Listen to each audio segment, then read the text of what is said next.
Welcome, Climate Viewers. My name is Jim Lee from ClimateViewer News. It's October 8th, 2017, and I want to talk to you about the upcoming Climate Engineering Conference 2017, which is starting tomorrow, and it's running through the 12th in Berlin, Germany. This is a big one. I really want everybody to pay close attention. We're going to have a lot of details about this, but most importantly, I want to send a message directly to the policymakers and technocrats who are meeting in Germany. Our concerns are very clear. I am on climateviewer.com/geoengineering.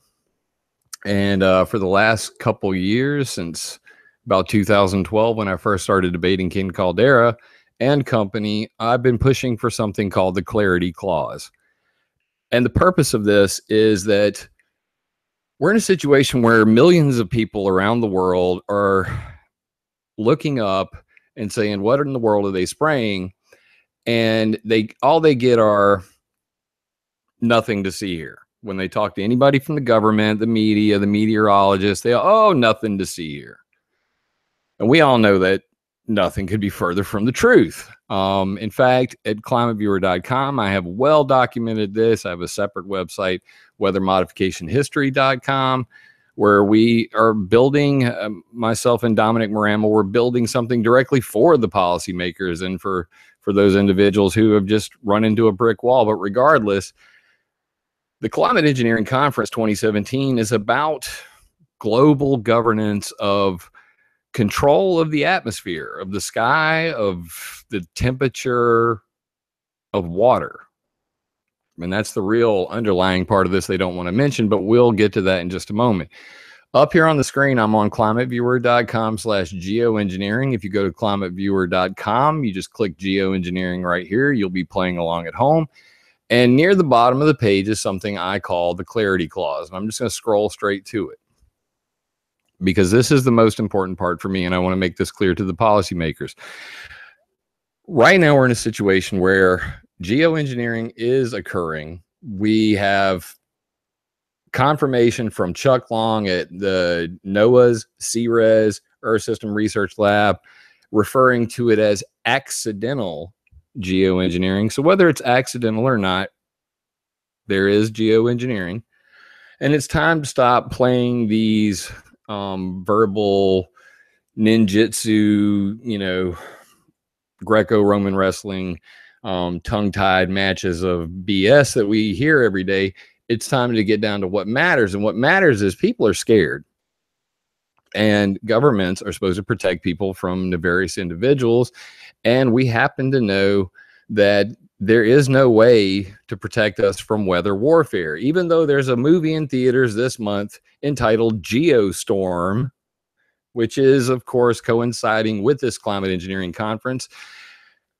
There really is no accountability for the geostorm going on today, especially the tirade of fake news you hear from the media, where they attribute everything from longer flights to hurricanes and tornadoes. Everything is blamed on CO2, which of course is your damn fault.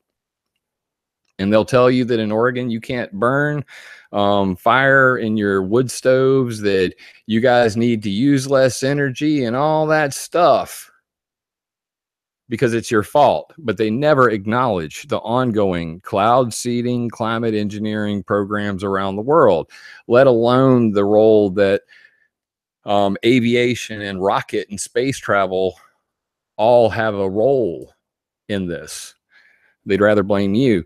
So while they write their laws, I hope that they will write one for me and us and we, the stakeholders of the world who are very concerned about this. And I call it the Clarity Clause. So let me tell you a very short story, and then we're going to go through the CEC conference, the global SRMGI, and a little bit more special details with that. So this Clarity Clause is an addendum to NMOD. If you do not know what NMOD is, I can bring that up on the screen right here. NMOD, if you go to climateviewer.com, at the bottom of the page is a top secret tag. Click top secret, and right here is the Environmental Modification Convention Weather Warfare Ban. In Vietnam, the U.S. Air Force was caught doing weather warfare. As a result, the UN body passed something called NMOD in 1978, banning weather warfare. Unfortunately, they never created a way to detect weather warfare. So from 1978 to present, even though weather warfare is illegal, there is no way to catch someone doing it. It gets worse. In 2015, the weather modification people had a conference, and they said, is it possible to detect rogue geoengineering? This is a term I want you guys to think about while you're at the Climate Engineering Conference 2017. If someone were to geoengineer the sky today, could we catch someone doing it? And Diane Seidel gave this paper, Potential Detection of Engineering Increases in Reflected Sunlight, and she basically said, no, we would not be able to detect the difference between man doing solar radiation management and God making clouds. That is the most important point I want to make to everybody who is in this geoengineering debate. Any policymaker, scientist, whatever, who says, oh, this could never be used for military purpose, I say bah humbug. I could go on for an hour about ways that controlling the temperature of locations could be used for military and economic purposes. But regardless, even if you guys want to argue with me till you're blue in the face, right after Diane Seidel said this in January of, this is March of 2015, same time, the CIA called Alan Robach, a geoengineer who is at this conference coming up tomorrow, and said, Alan, this is Alan. Actually, let's just read his words. I got a phone call from two men who said they were consultants for the CIA, and we'd like to know if some other country was controlling our climate, would we know about it? And he said, I told them, after thinking about it a little bit, that we probably would. We probably would. The problem with that is, of course, the paper that I just showed you guys. And she said, although very large albedo increases are potentially detectable, science mumbo jumbo, basically it's too complicated for our computer models and sensors to ever detect the difference between God-made and man-made clouds. So no way to detect any of this. This article is dated February 2015 on ClimateViewer.com, and the title of it is The CIA, Weather Warfare, and Climate Terrorism. Now, I've been covering this for a very long time because I'm trying to cut through all of the noise of the internet. I'm trying to get people to focus on what's important, what the facts are, and arm people with those facts so that we can break through the noise and get to these climate engineering guys. Because they don't seem to get that rogue geoengineering and weather warfare being undetectable makes them a greater threat to humanity than any other weapon on the planet, be it atomic, nuclear, hydrogen, EMP, whatever. If you can kill millions with, hundreds of thousands of people with devastating tornadoes and hurricanes and all that stuff, which is the ultimate goal, is to control these things. If you can do that and do it with plausible deniability, then that makes it the ultimate weapon of doom. And that's the concern we have. So these climate engineering guys are meeting in Berlin. They're going to be there all week. I hope that if you're, obviously if you're in Germany, get down there and join the discussion, because right now these technocrats, and you saw that in the title, I use that term for a reason. There's a gentleman by the name of Patrick Wood, and he has a book called Technocracy Rising. And in it, he discusses how this climate engineering thing, this global warming thing, you know, even for the political debate, so much that you hear about it online, one thing you never really hear discussed is this geoengineering, climate engineering, and the global governance of it. And what do I mean by global governance? I mean like this, like the Solar Radiation Management Governance Initiative. SRMGI is a very complicated web of non-governmental organizations or NGOs. And these guys are, you know, the definition of globalist, technocratic, rule by scientific board of engineers who dictate all the resources of the planet. This is that. So it really concerns me that while I hear all of this left, right, Hegelian bullcrap fake news on both sides of the spectrum on TV, it seems like both sides are okay with geoengineering, climate engineering, and climate intervention, which was the term that came up, the CIA came up with. So from the Asilomar conference in 2010 to present, it seems to me, as a person who has tried to be in the debate, to try to be a voice of sanity and say, look, I'm not really asking for that much, guys. What we're asking for is transparency and verification. So what do I mean by that? What would transparency and verification look like? Well, in the clarity clause, it would look like this. That it would be a way to guarantee that individuals who are going to modify the weather, they need to give 24-hour notice on a multilateral website where it's publicly visible. So 24 to 48-hour notice. If you're going to do cloud seeding, geoengineering, solar radiation management, deploy ion clouds of barium, strontium, aluminum from sounding rockets and satellites, if you're going to use ionospheric heater to modify the freaking sky to make artificial aurora, elf waves to talk to submarines, or whatever, give a 24-hour notice, hopefully 48. On a publicly available website, one website. Everybody in the world has to report to it. Global law. Hate the UN too. It's the only way. I know they're ineffective at anything they've ever done. I know that they sit around with their thumb up the butt while hundreds of thousands get slayed in countries around the world while writing new laws about things in the future. But unfortunately for us, this is a global problem. And the only way to do this is on a global scale. So what good is a website and a law from a feckless, impotent body if there isn't a verification system? And I believe in trust but verify. So the answer to that question for me personally was, well, I got to build one, and if I don't build one, somebody's got to. So I came up with this thing called ClimateViewer 3D. Did this a while ago. And the idea was to not only map out all of these weather modification projects from around the world, because there are a lot of them around the world, and they're ongoing every day.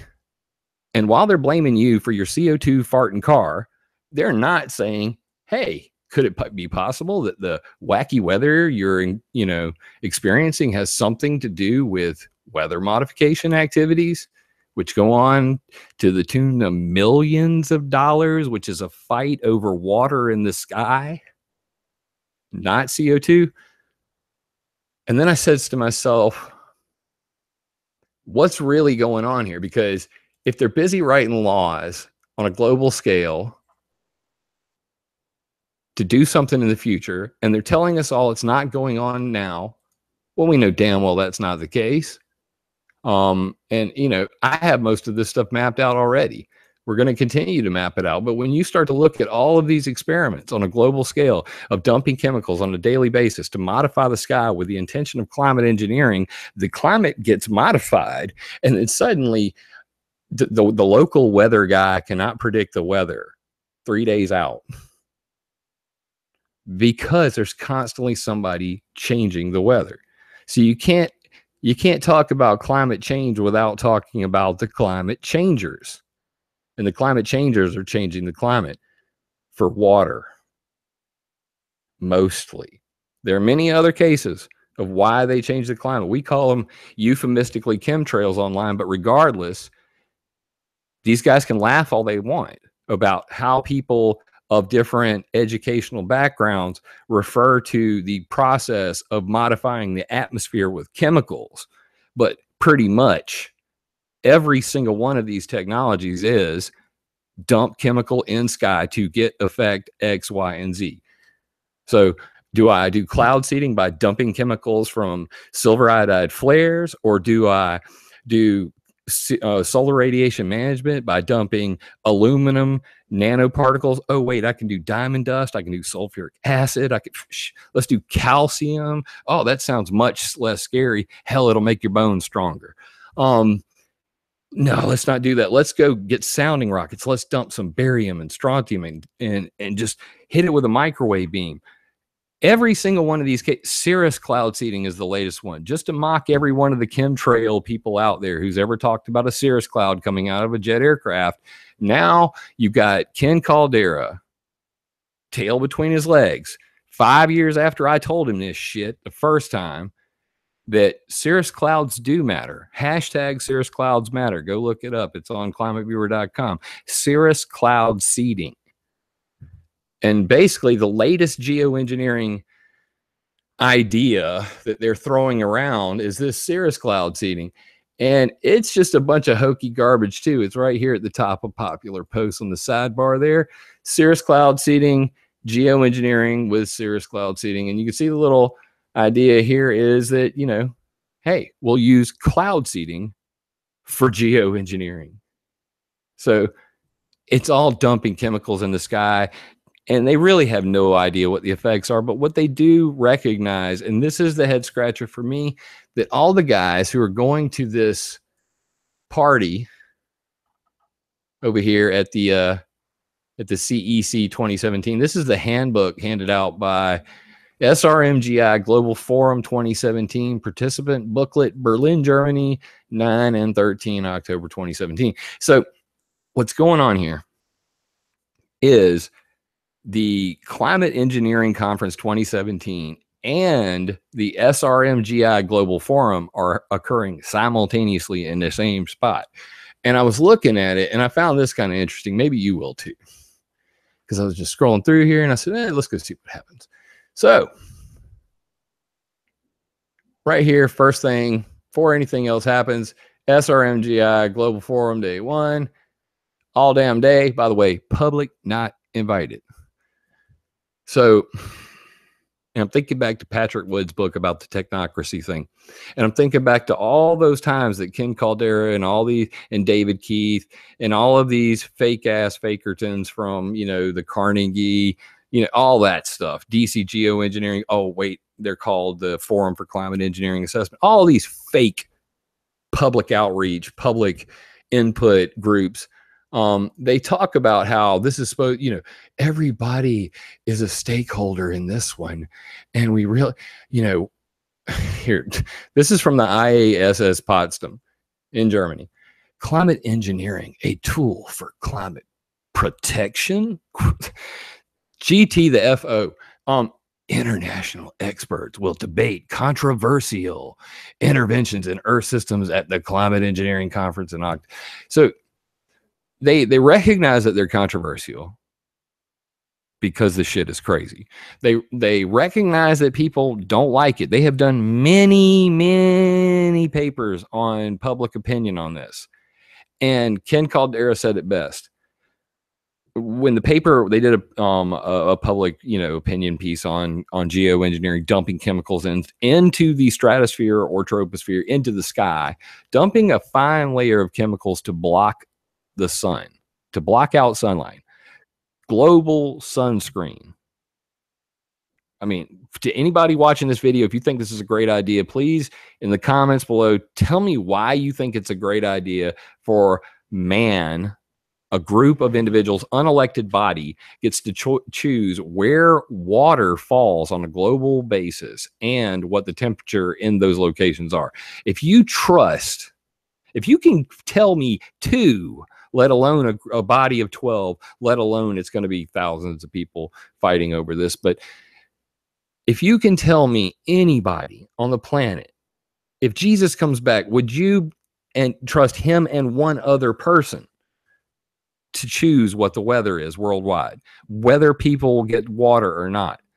According to Ken Caldera and his own crew, a lot of this global governance discussion really is about paying the dead people, or as they call them, the losers. So if they ever get to a point where geoengineering solar radiation management is legalized, then, wait for it, they actually control water resources on a global scale. This is recognized in Ben Kravitz and Alan Robach's own papers, where they've done multiple assessments of what happens if they globally, start making this fine layer of chemicals. Well, when the Mount Pinatubo volcano erupted, they noticed that basically the Amazon River basin almost dried up. And the reason for that is that when a volcano blows a lot of sulfates into the stratosphere, it alters rainfall patterns. Generally speaking, it goes like this. You put a bunch in the northern hemisphere and the southern hemisphere dries up. Now, I don't know about you, but there are a whole lot of white countries in the northern hemisphere that would love a scenario where if we deploy geoengineering solar radiation management under this Climate Engineering Conference 2017 agenda, if we do what these crackpots are saying, by invitation only, that's the rich people, white people club, where all of the NGOs and MFers that went to Harvard studying climate science from someone who was a technocrat, the cool people club meet right here and write laws for who's going to get to determine what the weather is worldwide. And there's no 2 ways to split it. I will gladly debate anybody that attends this conference live at any format at any point. I've told this to any one of them, and I'm saying it again tonight, but I will gladly have this discussion moderated in a gentleman's format. And you cannot tell me that this is not about global control of water resources, which is a technocrat's wet dream. Pardon my pun. Blue gold. Water is to this century what oil was to the last. It's called the blue gold rush. And really, here's the main problem I have with Climate Engineering Conference 2017 guys and climate change guys. While the entire focus has been on CO2, something that technocrats have monetized as the global energy unit, a way to control you in the future. Go read about Technocracy and the energy unit and the balanced load. You'll see what I mean. So carbon tax, carbon credit, balance it all out, control of everything. It's an energy unit. Engineers control it all. These guys want to control water and weather. Blatant. While telling you that it isn't going on now, which is a damn lie. While mapping the lands, which is starting tomorrow. Oh Lord, I've played myself. While mapping the landscape of climate engineering, this is a paper that's on ClimateViewer.com on the geoengineering page. You just come up here, click on geoengineering, scroll down, scroll, and I'll show you where to find it because I want you guys to all read this. Who's pushing geoengineering SRM? And right here, geoengineering SRM sponsors and authors. This is not the bullshit you're going to get on anybody else's website about chemtrails and everything. I am a very diligent researcher. I have been debating Ken Caldera directly for years. We exchange private emails. I don't come out here trolling you guys with bullshit. You all know it. That's why I have all the respect I have, and I intend to keep it that way. This paper has a MLA reference right here with a link right here. It says PMC free article. You can click on it and it'll show you. And I'm just going to show you this picture and we're going to go through it real quick so we know what's good in the hood. Let's see. So on the left-hand side, funding solar radiation management. These are all the guys that are actually paying for this stuff. NSF, National Science Foundation, European Commission, Fund for Innovative Climate and Energy Research, FICER. FICER is a pot of money that Bill Gates gave to David Keith and Ken Caldera.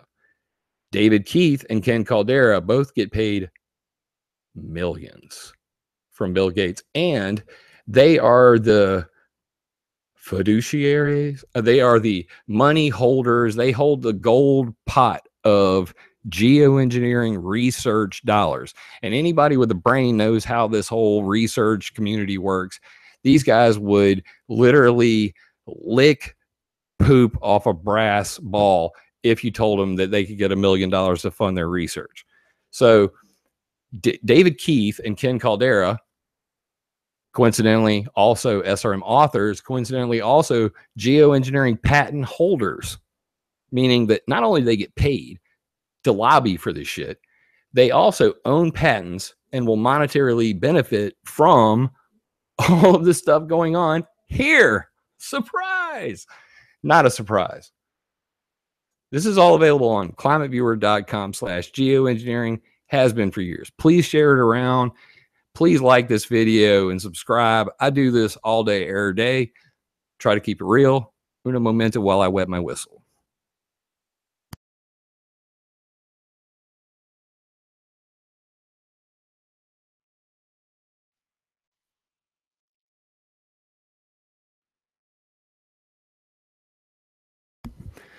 So I just want to remind everybody, everything I do at climateviewer.com is free of charge, open source, and I only have one tracker on there. It's my stat counter, and it just lets me know what you guys are reading, and it just gives me an idea of, what you guys are into. So I can see if, if everybody's really digging the geoengineering. They have been lately. I do more research on that because pretty much I have, 3 or 4 topics on ClimateViewer that I'm heavily into, and I keep revolving around them. I'm kind of getting back into studying the ionosphere. Keter's going to focus on that some more. But anyway, all this stuff free of charge at climateviewer.com. I hope that you guys will hit me up in the footer. I do take donations. That's about it.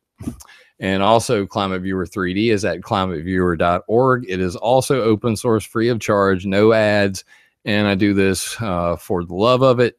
Knowing's half the battle, as they like to say. And all of these maps over here on the side do have a download button. Might be a little complicated, but if you ever want to send it to a senator and really piss them off with the truth, there's no better place on the internet. And finally, I would be remiss not to mention it, so we should go ahead and show it on the screen before we go any further. I've got this all zoomed up, apparently. WeatherModificationHistory.com, which is the most comprehensive weather modification timeline and geoengineering research on the internet. And I put it all in one page, and I'm building this page specifically for the purpose of eating trolls alive. The beautiful thing about weathermodificationhistory.com, from the troll that's pissed you off for years on the internet to the policymaker to the senator, everything on here is just the facts. You're going to hear my opinion on climateviewer.com because that's my blog, but still it's going to be just the facts. I just put my opinion and my solutions in there. I'm going to give you my opinion along with it. But weather modification history was a way to separate myself in a way from the facts and give them all on a single page, because the internet's really complicated. And, to try to map all this stuff out, I started in 2011, and in 2012, I started making a timeline, and this has really morphed into a monster. But if you come over here, I'm working with my homeboy Dominic Marama. You can check us out on Facebook, Weather Modification History on Facebook. Like us, please. And you can see things like this beautiful stuff, because it really really burns when they talk about all this stuff and then you just hit them in the face with some history. Like this beautiful nugget right here from 1970. Weather may be unnaturally severe because of unnatural modification. Back before we had all the fake news, back before we had 6 corporations owning all of the GD media, back when we had real journalists, Walter Cronkite type old ugly people who took their job seriously and had some respect about what they did. And there was, respect from their colleagues. This is the kind of material we got. Weather may be unnaturally severe because of unnatural modification. Digging up this kind of stuff, those who forget the past are doomed to repeat it. And that's the purpose of weather modification history, to get down to just the important stuff. Who's doing it, the technology behind it, where they're doing it, and who's paying for it, and the laws associated with it. So that's the purpose of weathermodificationhistory.com. And of course, the map that I'm showing here, you can click there. Here's my presentation on all this stuff, including why I'm doing the clarity clause and why I think you guys should support my solution, and the world's largest timeline on the history of weather modification. So please check out weathermodificationhistory.com. Huge changes coming to that in the near future. And in case I didn't mention it, oh my God, I'm getting choked up. ClimateViewer looks so beautiful now. I redesigned my website and I'm no longer on WordPress.com. WordPress censored my website. It was taking 20 seconds for some of the pages to load. They embedded Unicode characters into all of the content body, which according to some stuff I read, flags it under Google Penguin, which means that it's in a sandbox. So they buried it in the SEO and yada, yada. Anyway, I am Google free. I have a static website I wrote from scratch and I love it. Sky's the limit, baby. TV schedule over here on Shad. Please, guys, like and subscribe to this video. Leave comments in the details. Share it around when we're done here. I'm just about done. But what I really want to point out tonight is the geoengineering stuff. And this is where we left off. These are the guys that are really going to benefit from all this. And their names, Alan Robach, Ken Caldera, Ben Kravitz, Peter Irvine, Jim Haywood, Andy Jones, Philip Roche. I think that's how you pronounce his name. I always get stuck on that. And this Olivier Boucher, I don't know. These guys, man, not going to go there. So I'm going to show, where was the thing at back here, the thing. So this is the schedule. The CEC is going to be going on for a couple days. And you can see right here, Technocrats, private meeting, invitation only, from 9 o'clock to 1600 Monday. So that's tomorrow. So if you guys want to see a whole bunch of Trilateral Commission, Bilderberger Group, Friends of the NGO, Global Governance, Dissolve Your National Borders, Usurp Your Sovereignty, and pretty much rule your life from afar, not to mention control all your weather or belong to them, I say, wave at them. There'll probably be armed guards to keep you ruffians far away from those noble-blooded individuals as they enter and discuss the future of the world. But Climate Engineering Conference 2017 is about control of all natural resources. That is technocracy at its finest. I don't understand why small government people aren't up in arms. I don't understand why the religious communities of the world aren't shouting bloody murder, that people under the guise of climate change are trying to take control of weather on a global scale and writing laws as we speak. By the way, they're going to have a public discussion about it this week. I did inquire with the CEC 2017 people if there's even going to be a fancy live stream. Occasionally there are live streams of these things. When they had the SRM 2015 conference in the UK, they made some videos available of that. So, of course, I was in the conference chat raising hell the whole time. But if there is any of that, know that that will appear on climateviewer.com for archive purposes as well, so we can see what exactly they do propose. But here's their conference schedule. All of these links are in the detail. This is ce-conference.org, ce-conference.org.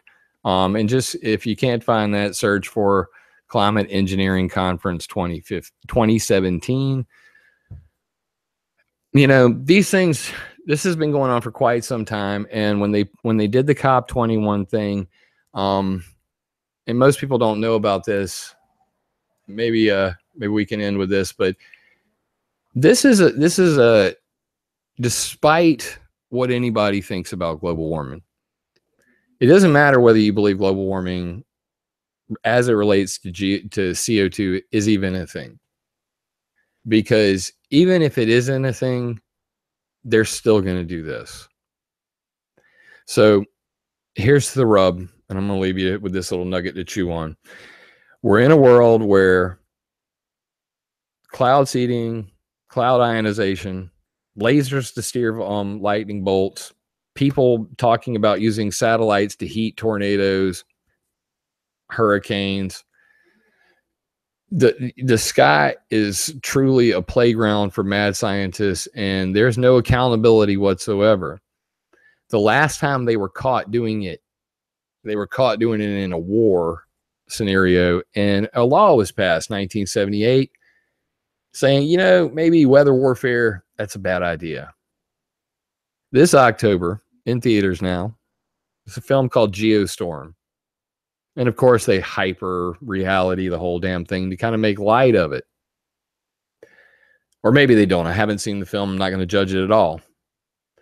But regardless, it's a very serious topic. And just like when they banned upper atmospheric nuclear explosions in the 70s, it wasn't until 1994 that they created an international monitoring system to know when North Korea is exploding nuclear bombs. So we know now. We have infrasound recorders that can detect the slightest vibration of a nuclear blast. They triangulate them from different places in the world, and they can say nuclear blast happened here at this time. Woo! Alert.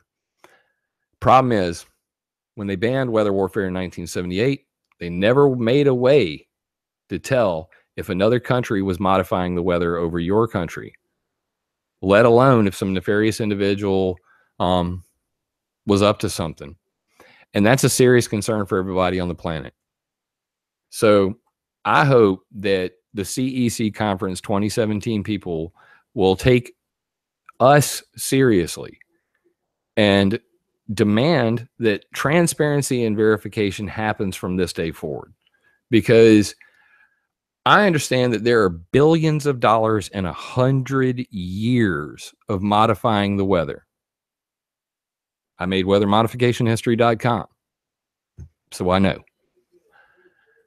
And I understand that weather warfare is a thing, and it's probably going to be a thing in the future. Because when China's doing it, when Russia's doing it, that means America has to do it. And would you want your country to suck at weather warfare if China and Russia were good at it? I don't know. That's a debate that needs to be happening in a public forum. And please leave me a comment in the details below of this video. If Russia and China, and we know that they are, Beijing Olympics, rockets, millions of dollars in their weather modification programs, have made comments that they will go and do solar radiation management on their own if they damn well want to. Russia, woodpecker, ionospheric heater, Sura ionospheric heater, Russia, dropping concrete from Russian Air Force planes to do cloud seeding. Concrete falls through roof of somebody's house.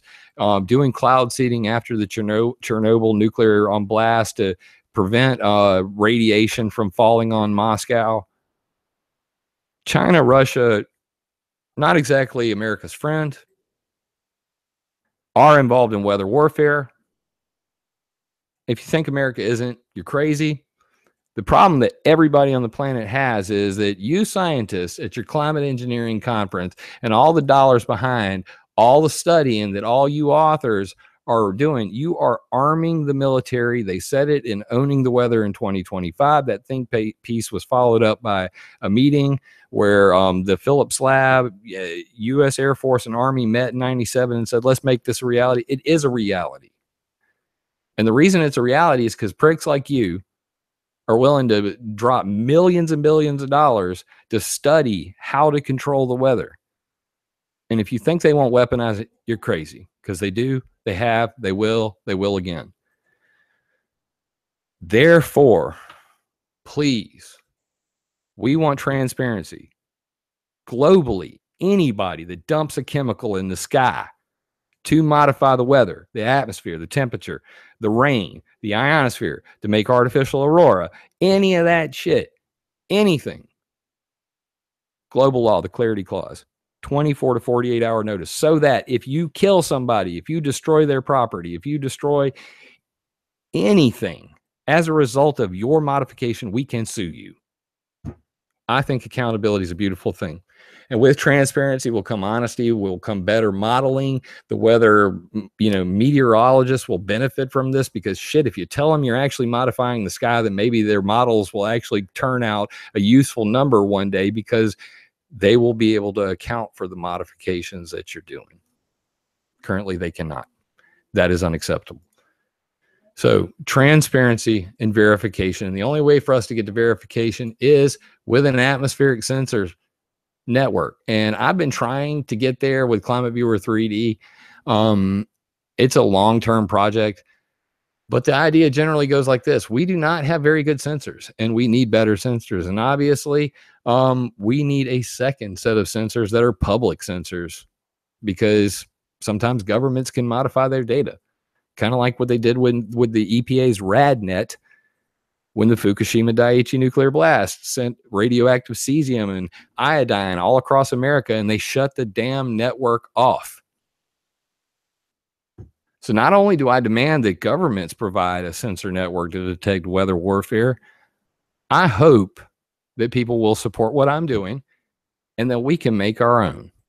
And one day, hopefully in the near future, I can build that sensor myself, and we can put it in your backyard and connect it to ClimateViewer and have our own network that has all sky cameras, atmospheric detection of nanoparticles, all of that tabulated, recorded for all time, and available to people for legal repercussions for weather warfare, damage from weather modification experiments gone wrong, just some accountability. Because when I was born in 1976, they banned weather warfare. There's still no way to catch anybody. And this week in Germany, they're talking about legalizing global thermometer by dumping chemicals. I hope that you guys will spread the word about this Climate Engineering Conference 2017. I hope that you will review some of the material at climateviewer.com and climateviewer.org and weathermodificationhistory.com, so that you're better armed to debate the individuals that are proposing all this stuff, that we get our demands into this, because apparently they say that this is supposed to be like a public discussion. Shit, it doesn't feel like one. But I guess if enough of us speak up, like the last Who in Whoville, maybe they'll hear us. So unless this message resonates and all of us say, hey, you know what, that's a good idea. I think that if somebody's modifying the weather, they should have to tell everybody. And you know what? I think we should have a system to catch people doing it. Because then when they do it and I catch you and you didn't report it, not only you get fined, but then I can sue your ass. And then I don't have to ever worry about weather warfare again. And I can know that my daughters can grow up in a world where at least one thing is natural. Mostly natural. You can know that today the weather is mostly natural, because I looked at the website and the networks. Nobody's up to shenanigans today. Hell, there hasn't been a cloud seeding project for 15 years because the last one that killed somebody, they all got sued and they all quit it. Maybe that's the future, but we won't know until we get verification and accountability and transparency. And that's not too much to ask for. I don't think so. So unless someone like you cares a whole awful lot, and this time I mean it, you got to care a whole awful lot, nothing is going to get better. It's not.